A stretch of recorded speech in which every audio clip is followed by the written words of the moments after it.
शिव जी राम राम।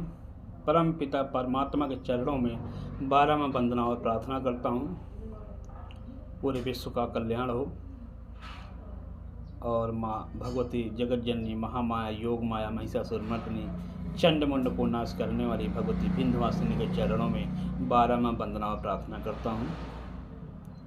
माता से मैं प्रार्थना करता हूँ सभी को ज्ञान और बुद्धि प्रदान करें ताकि सही रास्ता चले, कोई गलत रास्ता न चले। माता रानी से ही मैं प्रार्थना करता हूँ सबको ज्ञान और बुद्धि दोनों प्रदान करें। आज हम इस टॉपिक पे बात करने जा रहे हैं।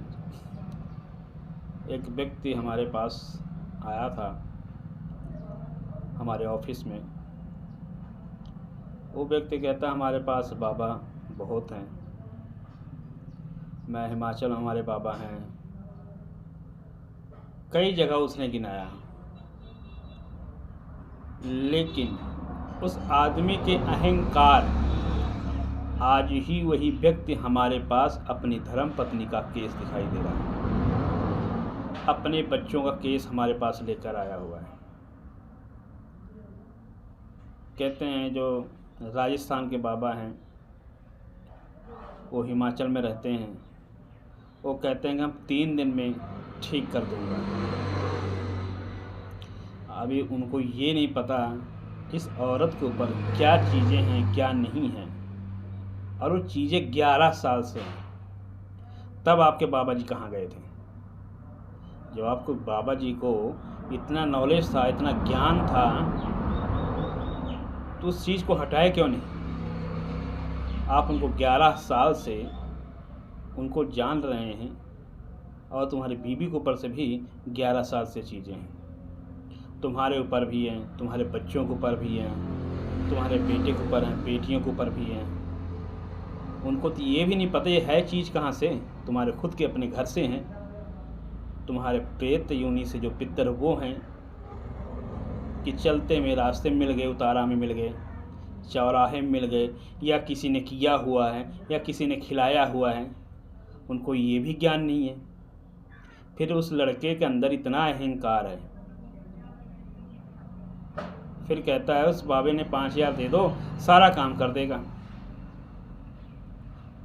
तो मैं उस व्यक्ति से यही बात किया, जब आपके बाबा जी को सब कुछ पता था हमारे पास क्यों आए? उससे ही काम करवा लेते। तो लोगों के अंदर अहंकार इंसान को मार देता है।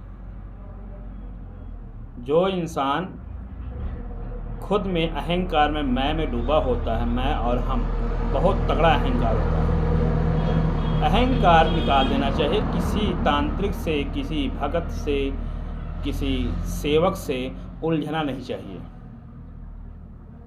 अगर आप उलझोगे तो उसका परिणाम बड़ा भयंकर निकल सकता है। हम तो बच्चों की तरह तुम्हें माफ़ करते आ रहे हैं। बाप ने मुझसे कई बारी बाहिश किया, फिर भी बच्चों की तरह मैं तुम्हें माफ़ किया। अगर मैं कुछ कर दिया, तुम्हारे बच्चे अनाथ हो जाएंगे। इसलिए इस वीडियो के माध्यम से तुम सावधान हो जाओ। तुम्हारा लेना देना किससे है, क्या है, हमें उससे कोई मतलब नहीं है। आप अपना केस दिखाइए और केस दिखा के रफा चप्पू हो जाइए। और ज़्यादा भाषण दिया और ज़्यादा अगर मुझे क्रोधित करवा दिया तो मैं माफ़ नहीं करता हूँ। याद रखे रहना। इसलिए कोई भी काम करने से पहले 100 बारी सोचना पड़ता है, क्योंकि मैं गुरु पद में हूँ। अपने स्वार्थ के लिए, अपने निजी स्वार्थ के लिए मैं किसी का नुकसान नहीं करता हूँ। पहला मेरा कर्तव्य है समझाना। आप अगर समझ गए फिर तो ठीक है। हमारे गुरुजी भी यही कहे थे, उनको 3 चांस देना चाहिए। हमने आपको तीनों चांस दे दिया, अब चौथी चांस मैं आपको नहीं देने वाला हूँ। इसलिए सावधान रहिए। अब आना आते हिसाब से बात करना। अगर उल्टा सीधा बात किया, अगर बदतमीजी किया, तो जिस पैर से आए थे उस पैर से चल के नहीं जाओगे हमारे पास से। पैर ही काट दिया जाएगा। सावधान रहना। बस आज के लिए इतने ही। हम आपको समझाने की कोशिश कर रहे हैं इस वीडियो के माध्यम से। और जितने भी हैं साधक बंधु हैं, किसी तांत्रिक से, किसी भक्त से, किसी ओझा से, ठीक है, इनसे सबसे उलझना नहीं चाहिए। अगर उलझना है तो हिसाब से उलझना है, और अगर उलझोगे तो बर्बाद हो जाओगे। पहली बात, किसी गुरु से, किसी तांत्रिक से, किसी भक्त से, किसी ओझा से झूठ मत बोलो, क्योंकि आप लोग झूठ बोलकर अपने ही पैर पे कुल्हाड़ी मारते हो और अगले सामने वाले को, बंदे को, व्यक्ति को क्रोधित करवा देते हो। हमें सिखाया जाता है क्रोधित में काम करोगे तो आपका नुकसान है। इसलिए हमने आपको 3 चांस दिया। चौथी चांस मैं आपको बेटा नहीं देने वाला हूँ, चाहे तुम्हारे कितने भी बाबा आके खड़े हो जाएं।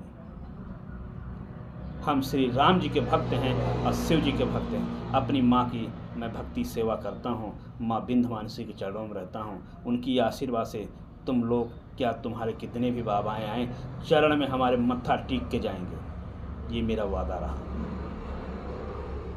इसलिए सावधान रहिए बेटा, हमारे से पंगा मत लेना। जय माता की, जय माँ कामाख्या।